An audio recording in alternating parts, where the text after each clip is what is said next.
하나님 말씀 골로새 3장 15절에서 17절까지입니다. 페이지 수는 327쪽 신약성경 자막 준비했으니 함께 한 목소리로 우리 합독하겠습니다. 3장 15절 시작. 그리스도의 평강이 너희 마음을 주장하게 하라. 너희는 평강을 위하여 한 몸으로 부르심을 받았나니 너희는 또한 감사하는 자가 되라. 그리스도의 말씀이 너희 속에 풍성히 거하여 모든 지혜로 피차 가르치며 권면하고 시와 찬송과 신령한 노래를 부르며 감사하는 마음으로 하나님을 찬양하고 또 무엇을 하든지 말에나 일에나 다 주 예수의 이름으로 하고 그를 힘입어 하나님 아버지께 감사하라. 아멘. 사도 바울은 13권의 서신을 썼는데 특별히 옥중 서신이라 하면 에베소, 빌립보, 골로새, 빌레몬서, 그러니까 총 4개의 서신은 감옥에서 이렇게 갇혀서 선교 사역을 하게 됩니다. 그러면서 그 자기도 차디찬 그 동굴 그 비제학 감옥 바닥에서 힘들고 어려움에도 불구하고 제발 너희들도 감사하는 자가 되고 그리스도로 인하여 감사하는 자가 되라 하면서 오늘 귀한 본문의 말씀을 써서 우리들에게 또 들려주시는데, 어쨌든 그 포악자, 핍박자가 괴수 중에 괴수인 바울사도가 하나님을 만나 완전히 변화되어 죽기까지 순교당하기까지 최선을 다하며 사명을 담당했던 그 모습이 우리가 본을 받아야 될 것이고, 또한 차디찬 감옥의 바닥에서 이 귀한 옥중 서신을 통하여 우리에게 주시는 이 교훈을 여러분 잘 받아들여서 오늘 제목처럼 어려울수록 더욱 감사하는 자가 됩시다. 따라합시다. 어려울수록 더욱 감사하는 자가 됩시다. 할렐루야. 역대하 20장에 보면은 여호사밧 왕 때에 수십만 명의 암몬 모압 자손이 세일산 거민과 함께 연합군으로 함께 연합하여 침략해 오게 됩니다. 이때 여호사밧 왕은 쳐들어오는 적군들과 싸우지 않고요, 어떠한 방법을 취하죠? 여호와께 감사하세 그 자비하심이 영원하도다라고 외치며 이스라엘 백성들과 오히려 찬양을 합니다. 어떤 찬양? 감사의 찬송을 올려드리죠. 그때 하나님께서 감동을 드셨어요. 아니, 다른 이방의 백성들은 칼을 들고 용병술로 나아가는데 이스라엘 백성 내가 택한 너희들은 참 지혜롭구나, 내가 원하는 걸 잘하는구나, 내가 좋아하는 걸 참 잘 올려드리구나 하며 그 찬송을 받으신 후에 완전히 원수들을 멸하시고 이스라엘의 편을 손들어 줍니다. 그뿐만이 아니라 적들이 남겨두고 간 재물과 의복과 보물이 너무 많아서 옮기는 데만 사흘이 걸렸다는 말씀이 성경에 기록되어 있죠. 이처럼 하나님께 온전히 감사하는 자에게, 특별히 어려울 때에 더욱 감사하는 자에게 하나님은 함께 해주신다는 거예요. 다니엘은 사자굴에 들어갔을 때에 어떠한 마음으로 들어갔습니까? 죽으면 죽으리라. 느부갓네살 왕이 하만의 모함을 통해서 결국 다니엘을 또 친구들을 죽이려고 하는 그 모함 속에서도 다른 모든 신 앞에 절하고 기도하는 자는 다 잡아 사자굴에 넣어버릴 것이다. 그래도 다니엘은 예루살렘 향하여 그 창을 열고 간절히 하루에 3번씩 기도합니다. 그러면서 그 3번 기도하는 그 어려움 속에서도 기도하는 그 모습 속에 사자굴에 들어가는 누명을 쓰게 되지만, 하나님께서는 다니엘의 그 어려울 때 감사하며 기도했던 그 모습을 보고 성경의 역사를 뒤집어 버리지요. 할렐루야.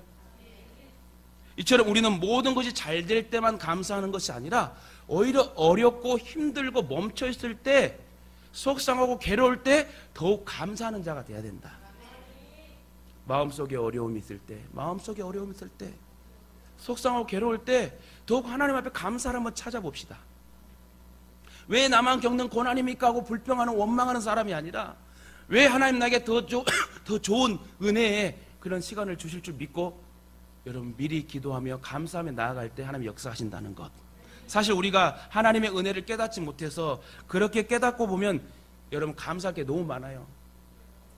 깨닫고 감사할 걸 찾게 되면 너무너무 많단 말입니다. 그래서 시편 116편 12절 14절에 보니까 시편 기자는 이렇게 고백을 해요. 여호와께 내게 주신 모든 은혜를 무엇으로 보답할꼬? 내가 구원의 잔을 들고 여호와의 이름을 부르며 여호와의 모든 백성 앞에서 나의 손을 여호와께 갚으리로다. 내게 주신 은혜를 무엇으로 보답할꼬? 여러분, 사실 괴롭고 속상한 일이 있어도요, 지난 날을 생각하고 추억 속에 감사하면 진정한 감사가 나옵니다. 지금까지 살게 해주신 하나님 은혜에 감사, 지켜주시고 함께하신 에베네셀 하나님을 찬양하고, 또한 교회와 가정과 식구들이 있는 것에 감사하고, 무엇보다 나 같은 죄인을 구원하여 주신, 죄인 되었을 때에 참 인간으로 오셔서 나를 위해 십자가 목과 창에 찔러 피 흘려 죽으신 그 예수의 구원의 복, 나를 지옥 가지 않고 천국 갈 수 있도록 십자가에 못 박힌 예수를 주신 것에 감사, 귀한 성전에서 마음껏 찬양하고 나의 평생에 성전에서 찬양할 수 있는, 다윗과 같이 찬양할 수 있는, 찬양하는 예배하는 자로 기회를 주신 거 얼마나 감사합니까? 여러분도 목사님 사모님 잘 만나고 얼마나 감사해요. 아멘에 좀 이쪽에서 많이 나네. 이쪽 보고 해야 되겠네. 귀하고 귀한 성도들 만나도 저도 감사합니다. 퀄리티 있는 성도들 만나 저도 감사해요. 오늘 또 성전에서 예배 드릴 수 있어서 얼마나 감사해요. 우리 전사님도 찬양이도 얼마나 또 멋지게 해. 분명히 다른 날들은 그냥 하고 살았을 건데 주일날 와서 이렇게 막 찬양하는 모습 얼마나 감사해요. 이것이 하나님의 은혜 아닙니까? 저는 교회 딱 들어왔을 때요, 저 뒤에 앉아있으면 앉아서 딱 기도하면서 기도 딱 끝나고 이 앞을 보면요, 이 성전이 너무너무 이쁜 거예요. 하나님, 우리 귀한 성전 주셔서 너무 감사해요. 우리 예수 동행교회를 주셔서 너무 감사하고 귀한 성도들 만나게 해서 너무 감사해요. 제가 복받은 사람이에요. 내가 은혜의 사람이에요. 여러분, 한번 교회 들어올 때 그런 느낌이 안 듭니까? 제일 뒤에 앉아가지고 이 성전을, 이 지성소를 바라보면 너무나 평안하고 너무나 귀하고 오아시스 같은 느낌이 확 들어요. 하나님 은혜인 줄 믿습니다. 본론으로 들어가. 그러면 우리는 어려울수록 왜 감사하는 자가 되어야 합니까? 물론 평생에 감사하며 모든 매사에 감사해야 되는데 어려울 때 더 감사하라고 그래요. 그러면 우리는 어려울수록 왜 감사하며 감사하는 자가 또 돼야 되냐? 첫째, 하나님은 어려울 때 감사하는 자를 불쌍히 여겨주신대요. 어려울 때 오히려 감사 기도하며 감사하는 자에게 어떻게 한다고요? 불쌍히 여겨준다는 거예요. 부부도요, 부모와 자식도요, 꼴보기 싫으면 밥 먹는 것도 숟가락 소리, 젓가락 소리도 싫어요. 근데 여러분 서로 불쌍히 여기면, 여보 먹어, 내가 떠먹여 줄게. 근데 이제 권태기 오고 뭐오고 이제 이렇게 막 꼴보기 싫을 때는, 으이, 저거는 집에서만 먹냐, 밖에서 밥 먹는 것도 싫어, 숟가락 소리도 씹는 소리도 싫어. 누가 아멘했어 지금? 어쨌든 여러분, 하나님은 어려울 때 감사하는 자에게 불쌍히 여겨준대요. 아니, 밥 먹는 거 그 소리 나는 거 싫다는 게 아멘이 왜 나와 여기서? 나 진짜 이 설교를 막히게 하려고 그러는 거야. 웃으려고 하는 거야. 한번 웃읍시다. 우리 교회는 졸지도 못해요. 우리 유튜브 시청자들이 졸지를 못한대요. 너무 이게 막 힘있게 막 설교가 나가니까 졸 틈이 없대. 제 설교가 좀 길잖아요. 하나님 주신 말씀 좀 길어요. 그러나 졸지를 않는데, 졸지를 못해요. 웃기도 하고, 졸라가면 갑자기 찬양하고. 이건 졸면 죽기 때문에. 우리 영혼이 죽잖아요. 어쨌든 뭐 하여튼 웃음을 줘도 감사하고, 어려울 때에 오히려 감사 생활을 하게 되면 하나님을 기쁘시게 하는 행위가 된대요. 그리고 하나님의 사랑과 축복의 환경을 맞이하게 된다. 그뿐 아니라 우리의 신앙과 인격은 더욱 성숙해집니다. 내가 고난당할 때에 주를 만남이요. 여러분, 너무 잘 나가면 하나님 잊어버려요. 때론 고난과 고통을 통해서 하나님을 만나게 되고 진실로 만나게 된다는 거예요. 마음의 기쁨과 평강이 넘치게 됩니다. 마가복음 16장 46절에 무슨 이야기가 나와요? 소경 바디메오 이야기가 나옵니다. 예수님께서 제자들과 허다한 무리와 함께 여리고에서 나가실 때에 디메오의 아들인 거짓 소경 바디메오가 길가에 앉았다가 나사렛 예수시란 말을 듣고 소리를 크게 질러 예수님을 부릅니다. 다윗의 자손 예수여, 나를 불쌍히 여기소서. 이때 많은 사람들이 꾸짖어 잠잠하라고 발길로 차게 되지요. 그러나 바디메오는 더욱 그럴수록 힘을 다해 큰 소리로 다윗의 자손 예수여, 나를 불쌍히 여기소서 하고 예수님을 부릅니다. 그때 예수님께서 머물러 서서 저를 부르라 하시니 저희가 그 소경을 부르며 예수님 앞에 이르게 되지요. 예수님은 말씀하시기를 안심하고 일어나 거라. 안심하고 일어나라. 다시 말해 예수님은 말씀하시기를 안심하고 일어나 너를 부르신 다음에 소경이 겉옷을 벗고 튀어나갑니다. 지금 상상해 보세요. 지금 눈이 안 보이고 또 먹을 게 없어도 계속 평생을 구걸했던, 습관적으로 그 자리에 구걸하며 또 구걸의 장소가 좀 잘 안 나오면은 돌아다니면서 구걸해서 연명해야 될 사람이에요. 근데 사람들을 수근수근 소리에, 제자들 소리에 야 예수님 너 부른대. 그러니까 어땠다고요? 그 거지의 이 겉옷을 확 벗어버리고 어떻게 딱 튀어갔다. 그때 예수님은 너에게 무엇을 하여 주길 원하느냐 하고 물으십니다. 겉옷을 벗고 튀어나오는 이 소경 바디메오에게 내가 너에게 무엇을 해주기를 원하느냐? 소경 바디메오는 0.3초 5초도 머뭇거리지 않고 평생의 어려움에 처지의 원인을 서슴없이 말하면서 선생님이여 내가 보기를 원하나이다 하고 머뭇거리지 않고 갈망했던, 갈급했던 예수님 만나면 꼭 바로바로 즉시 이 말을 해야 되겠다는 말을 연습했는지, 예수님이 네가 나에게 무엇을 원하느냐? 선생님이여 내가 보기를 원하나이다. 이때 예수님께서 말씀하시되 가라 너희 믿음이 너를 구원하였느니라. 그래서 저가 곧 보게 되어 평생 예수님을 감사함으로 쫓게 되는 인생이 됩니다. 그렇습니다. 우선 이 바디메오는 거지지요. 거지란 이 집 저 집 찾아다니면서 구걸하여 밥을 얻어먹고 살아가는, 또 한 장소에서 구걸하여 밥을 얻어먹는 그런 사람이 거지죠. 근데 엎친 데 덮친 격으로 이 바디메오란 사람은 거지이면서 또 눈까지 멀었어요. 눈이 보이지 않습니다. 얼마나 답답했겠습니까? 사실 원인은 앞을 보지 못하기에 거지의 삶을 살았을 수 있다라고 또 말할 수 있겠죠. 그러던 차 소경 바디메오는요, 소망이 없는 인생에서 감사하며 살 수 있는 방법을 듣게 돼요. 소망이 있어요 없어요? 바디메오가 지금 없어요. 평생을 구걸하면서 먼지 나는 그런 상황에서 발로 치이고 핀잔을 듣고 하루하루를 주는 대로 받아 먹을 수밖에 없는 거지 인생이잖아요. 소망이 없었어요. 나는 태어나서 이렇게 운명인가 보다, 내 팔짱가 보다 생각하면서 소경 바디메오는 소망이 없는 그날 하루하루를 살았습니다. 그런데 소경 바디메오가 소망이 없는 인생에서 내가 내 남은 인생은 감사하며 살 수 있는 해답을 듣게 됩니다. 그 해답은 예수 그리스도다.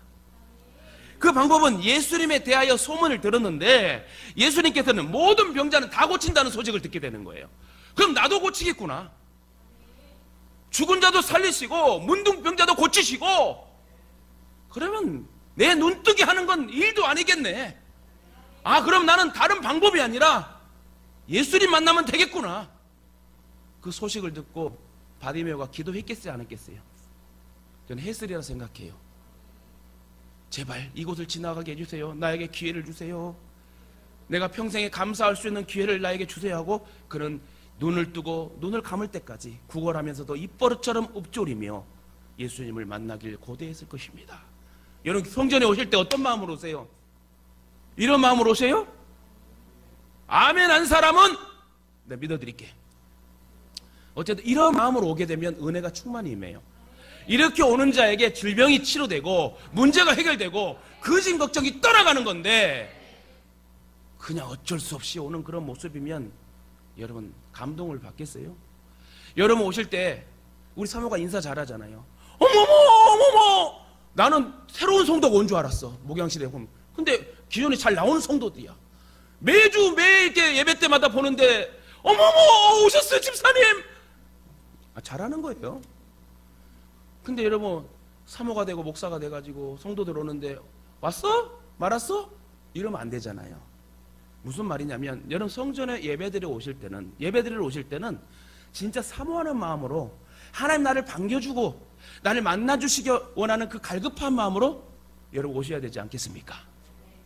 딱 성전에 왔는데 아까도 예배 기도 딱 하고 나면 이 성전이 오아시스처럼 보이고 이런 평강에 이 하나님이 만져주시는 이 따뜻함이 있어야 되는데 교회 딱 들어왔는데 내 마음도 차갑지, 성전도 차갑지. 그럼 은혜가 되겠어요? 여러분, 나도 예수님을 만나면 불평의 하루하루를 사는 것이 아니라 매일매일 감사하며 살 수 있겠구나 하고 예수님이 이곳을 지나가기를 간절히 소망하며 이 소경 바디메오는 소망을 얻게 됩니다. 나한테도 기회가 올 거야. 내가 소문을 들어보니 예수님은 모든 병자를 다 고친다 하는데 나도 고쳐줄 수 있을 거야. 다만 이곳을 지나가기만 하면 나는 은혜를 입을 거야. 나는 해답을 찾을 수 있어. 평생 불평하며 하루하루를 구걸하며 살았던 내 운명이 이제 예수님으로 인하여 감사하며 살 수 있는 그런 예배자가 될 수 있을 거야 하고 예수님이 이곳을 지나가기를 기대하고 기도했을 것입니다. 그러던 중 예수님이 오신다는 말을 듣고는 마음이 떨렸습니다. 긴장이 막 옵니다. 다음날 소풍 간다는 설렘과 긴장의 수준과는 달라요. 바디메오는 지금 당장 예수님을 만나지 못하면 평생을 감사하며 살 수 없는 또 불행한 인생이 되겠구나라는 이 초긴장. 그래서 죽기 아니면 까무러치기로 고난도의 긴장을 하며 긴장을 늦추지 않고 자기의 어려운 처지를 토해냅니다. 나에게도 감사하며 살 수 있는 정답은 예수 그리스도임을 알고 예수님께 크게 소리질러 다윗의 자손 예수여 나를 불쌍히 여기소서. 그 소리를 듣고 예수님은 소경 바디메오를 불쌍히 여깁니다. 저와 여러분도 하나님 앞에 불쌍히 여김을 받아야 돼요. 하나님 앞에 교만과 자만함으로 보이는 것이 아니라 불쌍히 여김을 받을 수 있는 그런 믿음의 성도가 될 때 우리의 기도와 우리의 모든 행동의 환경은 축복의 환경으로 좋은 결과물로 나타나게 될 줄 믿습니다. 저와 여러분 제발 하나님 앞에 불쌍히 여김을 받으십시오. 내 아내를 불쌍히 여기고 내 남편을 불쌍히 여기고 내 자녀를 불쌍히 여기고 내 부모를 불쌍히 여기고 목사님을 불쌍히 여기고 성도들을 불쌍히 여기고 이 나라와 민족과 모든 상황을 불쌍히 여긴다면 우리는 정말 아름다운 모습으로 하나 되어 공동체를 이루어가게 될 줄 믿습니다. 두 번째, 우리는 어려울수록 왜 감사하는 자가 되어야 되냐. 어려울 때 감사하는 자를 하나님 온전히 쓰신대요. 어려움을 통해 그 고난을 통하여 깨닫게 하시고 더 이상 그 죄를 반복지 않게 짓지 않도록 하나님은 나를 온전히 쓰시기 위해서 감사를 받기 원하신다. 오늘 본문 15절에 보니까 그리스도의 평강이 너희 마음을 주장하게 하라. 평강을 위하여 너희가 한 몸으로 부르심을 받았나니 또한 너희는 감사하는 자가 되라. 우리 예동의 성도들이 한 몸으로 하나가 된 이유는 감사하게 하려고, 서로 모두가 감사하는 자가 되게 하시려고 우리를 한 지체로 우리를 모으게 해주셨다. 이처럼 하나님 앞에 감사하는 마음으로 사는 자에게는 평강과 기쁨이 있습니다. 또한 감사하는 사람들이 모인 교회에는 기쁨과 평강이 넘치고 여러분 성령의 충만한 역사가 일어나요. 특히 어려울 때 더욱 감사하는 자는 하나님 온전히 쓰신다. 여러분 모두 다 아시다시피 헬렌 켈러 여사 아실 것입니다. 이분은 보지도 듣지도 말하지도 못하는 삼중고의 장애를 가진 사람이에요. 그런 사람이 대학에 입학하고 우등생으로 졸업하고 또 많은 책을 저술했으며 세계 곳곳을 다니며 어려움에 처한 사람들에게 용기와 희망을 불어주고 운명을 하게 되죠. 그녀가 노년에 이르렀을 때 한 신문기자가 그녀에게, 헬렌 켈러에게 물어봅니다. 아니 여사님, 이따금 하나님께 불평하고 원망하신 적은 없습니까? 장애로 인하여 불편함으로 인하여 하나님 앞에 원망하고 불평함이 없었습니까? 하고 한 신문기자가 물어봤을 때 이 헬렌 켈러 여사가 이렇게 말합니다. 없습니다. 단호히 말합니다. 없습니다. 나는 하나님께서 내게 베풀어 주신 은혜를 생각하면서 감사하기에도 시간이 부족한 사람입니다. 그녀의 임종 때 그녀가 남긴 말이 있습니다. 유명한 말이죠. 아, 참으로 나의 인생은 아름다웠다. 누구로 인해? 주님으로 인해. 그녀가 한 번은 내가 3일 동안 볼 수 있다면 이라는 글을 쓰게 됩니다. 만약 내가 사흘 3일을 볼 수 있다면 첫날에는 나를 가르쳐준 설리번 선생님의 얼굴을 보고 산으로 가서 아름다운 꽃과 풀과 빛나는 노을을 보고 싶습니다. 둘째 날에는 새벽에 일어나 먼통이 트는 모습을 보고 저녁에는 영롱하게 빛나는 하늘의 별들을 보고 싶습니다. 마지막 셋째 날에는 아침 일찍 큰 길로 나가 부지런히 출근하는 사람들의 모습을, 표정을 보고 싶고 아름다운 영화를 한 편 보고 저녁에는 쇼윈도의 상품들을 구경하고 집에 돌아와서는 사흘간 3일 동안 눈을 뜨게 해주신 하나님께 감사의 기도를 드리고 싶습니다. 할렐루야! 이럴 때 아멘이 나와야지. 여러분 너무 멋지지 않아요? 말도 못해요, 듣지도 못해요, 보지도 못해요. 근데 그 3일 동안 내가 볼 수만 있다면, 내가 하나님 앞에 사흘 동안 눈 뜨게 해준 거에 감사한다는 이 소박한 이 기도의 고백이 우리를 좀 깨닫게 하는 말씀인 것 같습니다. 저와 여러분 평생을 보고 평생을 듣고 평생을 말할 수 있는 그런 좋은 조건을 주었어요. 그리고 예수 그리스도를 주셨는데 왜 우리는 쓸데없는 말과 쓸데없는 생각과 쓸데없는 걸 보고 쓸데없는 행동들을 해서 하나님을 마음 아프게 하시는지. 여러분 이제 성숙한 성도입니다. 철든 성도입니다. 다윗의 3인의 용사 요셉, 바세벳, 엘르아살, 삼마같이 우리는 진짜 훈련된 용사가 돼야지 교회를 세울 수 있어요. 수많은 교회가 있습니다. 수많은 목사와 수많은 성도가 있다고 합시다. 그러나 여러분 진정 하나님 깨어 온전히 쓰시는 용사들은, 목사들은, 성도들은 누구일까요? 하나님을 사랑하는 자입니다. 감사를 표현하는 자입니다.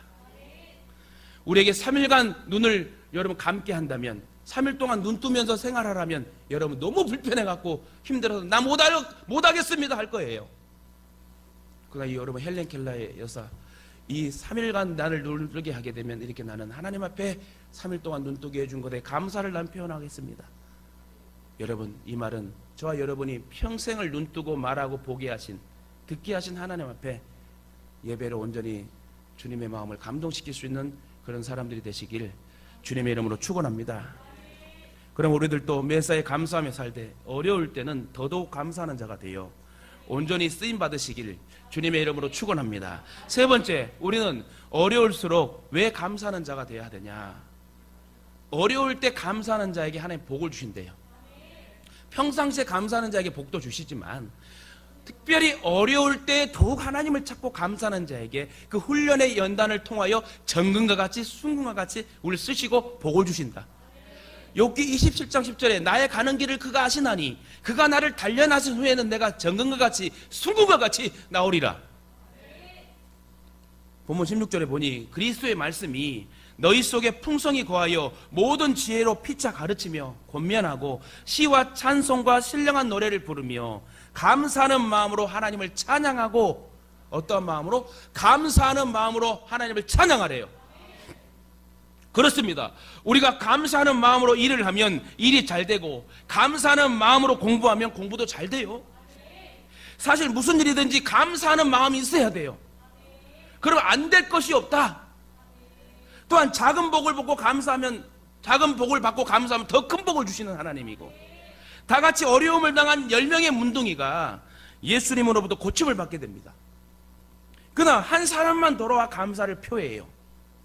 그때 예수님이 이렇게 그 한 사람에게, 사마리아 사람 그 한 사람에게 괴로 취급받았던, 사람으로 인정치 못한 그 감사를 표현했던 한 사람에게 예수님이 이런 축복의 선언을 합니다. 그 중에 하나가 자기의 낳은 것을 보고 큰 소리로 하나님께 영광을 돌리며 돌아와 예수의 발 아래 엎드려 살해하니 감사하니 저는 사마리아인이라. 예수님께서 대답하여 가라사대 10사람이 다 깨끗함을 받지 아니하였느냐? 그 9은 어디 있느냐? 이 이방인 외에는 하나님께 영광을 돌리러 돌아온 자가 없느냐 하시고 그에게 이르시되 일어나 가라. 내 믿음이 너를 구원하였느니라. 똑같이 다같이 어려움을 당할 수 있지만 그 어려움 속에서 누구는 원망하고 불평하고 그 누구는 하나님 앞에 감사하며 나아갈 때 하나님 그 위기와 고난을 빨리 후딱 지나가게 할 줄 믿습니다. 요즘 제가 설교 준비를 하다 보면 좋은 막 발상이 막 떠오르기도 해요. 제 생각이니까 여러분 꼭 그게 맞다는 건 아니지만 부부싸움도 종기가 나올 때까지 하지 말고 여드름 수준으로 끝내면은 너무 화목할 것 같아요. 이건 제 얘기예요. 제가 요즘 막 뽀드락지 막 이런 게 막 나가지고 왜 이게 날까? 꼭 설교할 때만 나네. 저번 주는 이쪽에 나고 이번에 이쪽에 나고 환장하겠네. 왜 이렇게 나와? 그러면서 생각하는 게 우리가 싸워도, 부부가 싸워도 어떠한 속상함이 있어도 속상과 괴로움과 모든 아픔이 그냥 여드름 수준으로 끝나버리면 되겠구나. 부부싸움도 종기가 막 터지기까지 아파 곰지 말고 여드름 수준까지 가면 별일 없겠구나. 인정하십니까? 별로 그냥 그렇게 해봤는데 안 돼요, 여러분. 어쨌든 여러분 그냥 갈 때까지 가지 마시고 우리가 더 큰일 터지기 전에 하나님 앞에 정말 오히려 감사하는 그런 모습으로 나아가면 하나님이 복의 환경으로 바꿔주시니 이처럼 같이 어려움을 당해도 진실로 감사하는 자가 되어야 할 줄 믿습니다. 사도 바울과 실라는 복음을 전하다가 감옥에 들어가 있을 때에 오히려 찬송을 부르며 하나님께 찬송해서 감사했어요. 감옥 속에 들어가는데 누명 쓰고 들어가면 원망과 불평이 속상함이 드러나잖아요. 그러나 바울과 실라의 일행들은 그 감옥에서 그 캄캄한 감옥 속에서 오히려 찬송을 합니다. 오직 예수 다른 이름은 없네 하고 같이 막 그 감옥에서 아랑곳하지 않고 하나님을 찬양합니다. 원망에 쓴소리 가지고 아이고 내가 감옥에 갇히면서 매 맞고 들어왔는데 아파 죽겠네, 이게 아니라 오직 예수 다른 이름은 없네. 내가 예수 때문에 고난을 받고 핍박을 당하면 내게 복이 있다고 그랬는데 하면서 그는 바울은 일행과 같이 찬송을 합니다. 그때 어떤 일이 일어납니까? 갑자기 지진이 일어나고 옥문이 다 열리고 간수장과 모든 가족이 구원을 받게 돼버립니다. 어떻게 했을 때?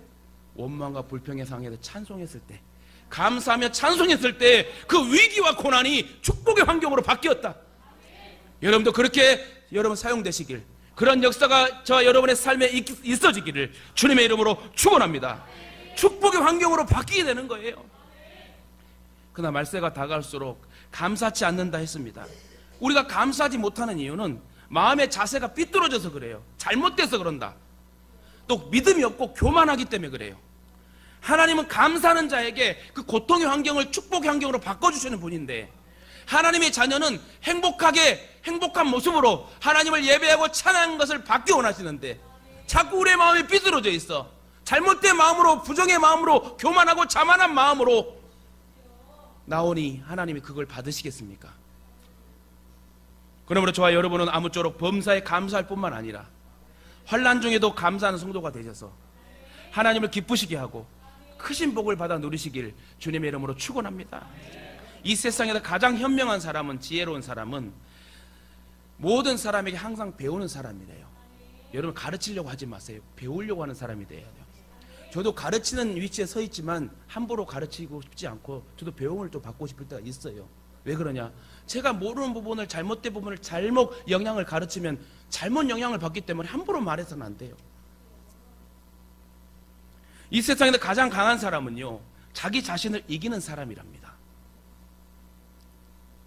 이 세상에도 가장 부유한 사람은 자기가 가진 것으로 만족하는 사람이래요. 또한 이 세상에서 가장 행복한 사람은 모든 것에 감사하는 사람이다. 본문 17절에 또 무엇을 하든지 말에나 일에나 다 주 예수의 이름으로 하고 그를 힘입어 하나님 아버지께 감사하라. 할렐루야. 15, 16, 17절에 똑같은 단어가 나와요. 감사가 나옵니다. 감사함으로 찬양하고 감사함으로 나아가고 감사하는 사람이 되라. 이처럼 감사는 행복과 기쁨의 온천입니다. 그래도 감사 속에 사는 사람들은 늘 마음속에 행복이 있어요. 불안한 마음이 아니라 자꾸 평강의 기쁨이, 여유가 있어요. 그러나 감사가 없는 사람들의 모습 속에서는 모든 것에 불평과 원망이 가득 차서 얼굴에 표가 확 티가 나. 연기자도 아니야. 연기도 못해. 그러니까 어떻게 해야 돼? 우리는 감사의 모습으로 습관이 되어서 내 속도 감사하고 내 얼굴의 표정도 감사로 나올 수 있는 그런 익숙한 훈련을 우리가 받아야 된다. 또한 감사할 줄 아는 사람은 조그만 것에도 감사하지만, 감사할 줄 모르는 사람은 자신에게 큰 것이 주어져도 늘 불평과 원망을 가져. 저 이거야, 이거 아이고 이렇게 나와. 근데 여러분, 작은 것에 감사한 사람은 어머, 우리 목사님이 나에게, 우리에게 이거 뭐라고 그래, 이거를 그때 한번 줬잖아. 이거 효자손까지 줘. 두 가지 반응이 있어요. 목사님이 효자손을 딱 선물했을 때 아이고 이 효자손, 이런 사람이 있고, 어머 목사님이 효자손까지. 내가 등 긁어달라 했더니 우리 남편이 안 긁어줬는데 그 마음을 어떻게 알고, 이렇게 나오던가. 그게 은혜의 사람이겠죠. 그러므로 우리는 감사할 줄 아는 신앙과 인격을 가져야 된다. 그래야 축복의 환경을 체험하고 간증할 수 있는 열매의 입술이 된다는 거예요. 말씀 맺겠습니다. 가난해서 늘 낡은 구두를 신어야 하는 것을 불평하던 사람이 어느 날 두 다리를 잃어버린 사람을 보게 되었습니다. 그는 그제서야 낡은 구두라도 신을 수 있는 것에 두 다리가 있는 것에 대해서 감사했다 합니다. 우리가 꼭 그 상황에 닥쳐야 여러분 감사합니까? 미리 우리가 예방하고 감사하고 미리 여러분 축복의 역사가 일어날 걸 미리 여러분 믿고 감사하면 얼마나 좋겠습니까? 이처럼 믿음의 사람들은 이미 받은 복과 앞으로 받을 복을 미리 감사한다는 거예요. 따라합시다. 이미 받은 복을 감사합시다. 또 따라해요. 또한 받을 복에 미리 감사합시다. 할렐루야. 창세전에 택해 주신 거 감사해야 되고요. 예수 믿어 구원 얻게 하신 것도 감사해야 되고요. 지금까지 지켜주시고 함께 하신 은혜에 감사해야 되고, 먹고 살게 하고 이렇게 우리에게 평강과 기쁨 주신 것도 감사하고, 걸어가서 이렇게 성전에서 예배 드릴 수 있는 것도 감사하고, 믿음의 사람들은요 현재에 누리고 있는 복을 인하여 여러분 날마다 감사해야 돼요. 누굴 믿어? 예수를 믿는 사람들은 현재에 누리고 있는 것에 너무너무 감사해야 될 여러분 처지이다. 사랑하는 예동가족 여러분, 사실 감사할 것은 너무나 많습니다. 어려울수록 믿음의 사람들은 앞으로 하나님이 주실 은혜와 축복의 환경을 미리 믿고 감사해야 된다는 거예요. 또한 하나님이 가장 좋은 길로 인도해 주실 것을 믿고 모든 것이 합력하여 선을 이룰 줄 믿고 여러분 감사해야 된다는 거예요. 욥은 어처구니 없는 어려움의 상황에서 여호와 하나님을 원망하지 아니하였다고 토시하나 안틀에게, 그런데 욥은 하나님을 원망하지 아니하였다라고 욥기 1장에 나오게 되지요. 얼마나 어처구니 없는 환경이에요. 그럼에도 그는 그 몸을 긁어가면서 정말 불평하고 원망하고 하나님을 저주할 수 있는 위치의 상황, 고난의 상황에서 그는 내가 알몸으로 적신으로 왔사오니 알몸으로 적신으로 다시 돌아가는 것이 맞다. 창조주 하나님의 절대 주권을 내가 믿어야지 하며 미리 하나님이 감사의 환경을 주실 것을 믿고 그 고난을 참고 이겨내며 욥은 뭐라고 고백했다고요? 하나님을 원망하지 아니하였더라. 원망하지 아니했다는 건 뭐예요? 오히려 하나님 감사해요. 나를 죽지 않게 해줘서 감사해야 하고 내 영혼을 책임져서 감사해야 하며 욥은 그 고통의 고름을 긁어가면서 원망하지 않고 하나님 감사해요 감사해요 하며 믿음으로 나아갔으리라 저는 생각해 봅니다. 요셉도 노예로 팔려가고 누명을 쓰고 감옥에 13년을 갇혀서 형들에게 배신당하죠. 보디발의 아내 때문에 누명을 쓰고 감옥에 갇히죠. 종살이 감옥살이 13년을 하고, 그럼에도 불구하고 요셉의 마음은 하나님을 원망하지 않았어요. 그 형들을 끌어안고 울면서 형들이 잘못한 게 아니요, 여호와 하나님께 나를, 이 백성들을 살리기 위해서, 우리의 가문을 살리기 위해서 나를 미리 보내기 위해서 나에게 고난을 주심이요. 그러니 그 형들도 펑펑 울면서 요셉을 끌어안고 이렇게 하는 사건이 성경에 기록되었습니다. 여러분, 요셉도 노예로 팔려가고 누명을 쓰고 감옥에 갇혀도 원망불평했다는 말이 없어요. 욥도 마찬가지예요. 다윗도 마찬가지예요. 그 이유는 욥의 마음과 요셉의 마음속에서는 하나님 나를 사랑하시기 때문에, 절대 주권에 하나님이 가장 좋은 길로 인도하시리라는 것을 믿었기 때문에, 하나님 앞에 나오는 자는 그가 하나님이 살아계신 것과 그 하나님이 상 주신 것을 믿고 나오라고 그랬어요. 다시 말해 요셉, 다윗, 욥 모든 성경의 위인들은 하나님 앞에 나아갈 때 믿음 가지고 나아갔어요. 상 받을 것을 믿고 나갔다는 거예요. 이 위기와 고난이 나중에 놀란 축복의 환경으로 상으로 나를 주시구나, 그 고난을 즐긴 사람들이란 말이에요. 그래서 여러분, 고난과 어려울 때 어떻게 해야 된다? 더 감사하자. 여러분도 지금의 상황이 뜻대로 되지 않고 어려운 일이 있다 할지라도 하나님께서 가장 좋은 길로 인도하시고 계신다는 것을 믿으시길 바랍니다. 그러므로 누구든지 어려울수록 더욱 감사할 줄 아는 자가 되셔야 된다. 사도 바울은 오늘 본문 통해 우리에게 부탁합니다. 제발 너희는 감사하는 자가 되라. 또한 무엇을 하든지 말에나 일에나 다 주 예수의 이름으로 감사함으로 하고 그를 힘입어 하나님 아버지 앞에 감사하라. 또 감사하면서 찬양해라. 어떤 권사님 간증을 소개하고 마치겠습니다. 이 권사님은 일평생 자식들을 뒷바라지하고 고생만 하시다가 이제 좀 살만하니까 몸에 병이 생기게 되었습니다. 위암 말기라고 진단을 받은 후 의사는 항암 치료를 받지 않게 되면 3개월, 6개월 모르겠습니다 하고 시한부의 선고를 받게 되죠. 그 말을 들은 이 권사님은 억장이 무너집니다. 몸도 아프고 마음은 괴로울 대로 아팠습니다. 자식들도 너무나 마음이 아파 슬픈 마음으로 왕래를 하며 평생을 고생만 하신 엄마 곁에 기도하며 간호했습니다. 권사님 몸은 점점 야유가고 소망이 없었습니다. 그러던 중 하나님께서 목사님을 통해 귀한 예배를 통해 말씀을 받게 됩니다.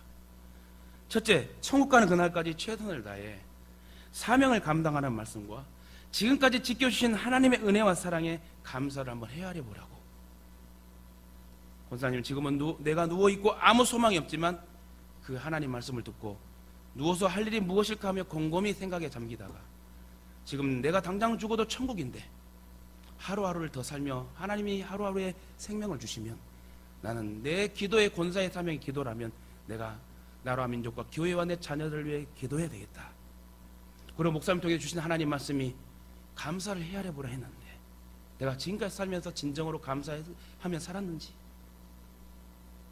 감사의 제목들을 헤아려 일평생 함께 동행하신 하나님 앞에 그래서 침대에 누워 감사의 기도를 드렸답니다. 그랬더니 원망과 불평의 마음이, 속상함이 사라지고 왜 나에게 이런 고난이 왔을까라고 하는 그런 마음도 사라지게 됩니다. 비록 침대에 누워있지만 입버릇처럼 감사의 기도를 드리고 감사하는 자가 되어갔습니다. 또한 최선을 다해 하나님께 감사의 기도를 드리며 죽기 전에 고마운 분들에게 감사하다는 편지를 써야 되겠다 하면서 그들을 위해 간절히 도구 기도를 하게 되지요. 그런데 신기하게도 통증이 완화되었습니다. 죽는다고 한 날이 몇 달이나 지났습니다. 점점 세임이 솟습니다. 병원에 가니 의사가 깜짝 놀랍니다. 이유인즉 감사하며 사니까 기쁘고 활력이 넘쳐서 엔돌핀이 팍팍 많이 생겨가지고 암세포, 나쁜 세포가 죽어버렸다는 거예요. 할렐루야! 그 권사님은 암병이 치료가 되어 완치가 되었다는 것입니다. 할렐루야! 사실 이 이야기는 권사님이든 사모님이든 하나님이 함께하여 모든 암덩어리도 치료하신 하나님의 역사를 우리는 부흥회를 통해서 말씀을 통해서 많이 들었을 것입니다. 저는 이 설교를 마무리하면서 우리 장모님 이야기를 제가 한번 써봤어요. 우리 장모님이 이렇게 지금 제가 매주 내려가 예배를 드리면서 하나님 말씀을 주시는데 권사의 사명 기도입니다. 장모님이 돌아가고 싶어도 죽고 싶어도 죽지 못합니다. 하나님이 데려가야 됩니다. 그렇다면 나에게 하루에 눈을 뜨게 하고 감게 할 때까지 다시 그 다음날 눈을 뜨게 하신 것은 하나님의 계획이오니 기도의 권사님이 되었으면 좋겠습니다. 그 새벽 제단을 쌓으면서 날마다 성령의 역사를 체험한 그 기도의 권사님이라면 우리 장모님도 그렇게 기도하는 권사님이 되었으면 좋겠습니다. 저는 사위로서 여기를 내려온 것이 아니라 하나님 파송에서 목사로서의 말씀을 전하기 위해 내려왔습니다. 코로나19와 이 병석에 누워있는 상황 속에서 성전에 가지 못하지만 장모님 얼마나 복이 있습니까? 저 멀리서 와서 사위 목사가 이렇게 하나님 말씀을 전하는데 장모님 복이 있습니다. 그리고 제가 이번 주에는 숙제를 내줬어요. 처남 아들에게 하루에 10가지 넘는 감사, 총 다음 주에 만나서 예배 드릴 때 나에게 하나님 은혜를 주시는 거에 감사한 것에 100가지를 쓰라고 그랬어요. 그러다 보면 하나님이 역사하지 않겠습니까? 여러분, 저는 이번 주에 가서 저번 주에도 고동을 주셨는데 또 고동을 주셨습니다. 귀한 말이라도 여러분 말씀드리는 거예요. 설교 속에 뭔 사람의 장모님 얘기를 하냐? 여러분, 우리의 삶 속에 언제나 일어날 수 있는 일이기 때문에 이런 공감하기 위해서 말씀드리고 말씀을 마치고자 합니다. 저는 농사도 못하고 물고기도 못 잡고 참으로 그냥 어정쩡한 그 도시에 태어나가지고 별로 야생에 적응치 못한 사람입니다. 이 말은 갯벌 속에도 안 들어가 봤고, 근데 장모님이요 입맛도 없고 3일 동안 못 드시고 거의 돌아가실 줄 알았어요. 근데 우리 딸아이랑 저번 주인가 한번 바다에 그 앞에 가서 고동이 있더라고요. 고동을 이 페트병에다 담아갖고 있는데 그걸 너무 잘 드셔서 입맛이 돌았다는 거야. 그 말을 듣고 저는 고동이구나. 저번 주에 고동을 싹쓸이 해버리랴. 이쪽 바다가 없어. 근데 왼쪽에 이쪽 바다가 엄청난 거예요. 근데 한 가지 뻘이야. 그 뻘을 들어가는데 사모는 발을 오른쪽 왼쪽 밟으면 요 정도밖에 안 들어가는데 제가 밟으면 요렇게 들어가는 거야. 이거 살을 빼야 돼요. 어쨌든 그렇게 하는데 막 허리고 아프고 고동 줬는데요. 나중에는 이제 큰 거 작은 거 아이고 귀찮아. 여러분 엄청나게 주웠어요. 그러면서 사모가 그래요. 아이고 빈 껍데기는 줍지 말아요. 아이고 진짜 피곤해 죽겠구만 그런 말 하고 있어요. 그럼 저는 아유 주여 다 알이 찬 줄 믿습니다 하고 이제 다 와서 이제 해감하려고 이 세숫대 같은 데 있잖아요. 이런 데다가 이제 고동을 확 다 부어가지고 소금을 넣었어요. 그때만 나는 빈 껍데기고 아무 움직임이 없는 이 고동이 살아있다고 생각을 안 했는데 이것들이 막 그 세숫대 거기서 막 기어타고 올라오는 탈출하려고 그 고동이 움직여서 그 세숫대가 그걸 탈출하는 그 모습을 보고 하나의 말씀을 딱 주셨는데 장모님에게 장모님은 살아있는 고동입니다. 따라하라서 나는 살아있는 고동입니다. 장모님 그렇게 고백하더라고요. 할렐루야.